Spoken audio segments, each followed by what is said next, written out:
और निकल जाइए भारतीय जनता पार्टी के कमल के फूल को लेकर के और घर घर में जाइए, भारतीय जनता पार्टी के अलग को जगाइए।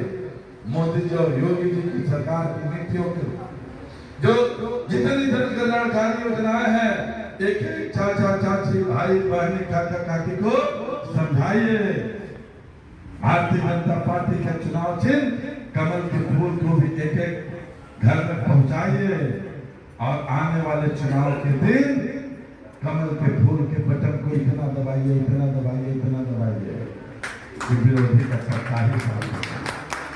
और जब चुनाव का रिजल्ट आवे तो उत्तर प्रदेश नहीं पूरे हिंदुस्तान के अंदर सबसे ऐतिहासिक मतों से इस खोड़ा माखनपुर नगर पालिका में सबसे ऐतिहासिक मतों से कमल को खिलाइए।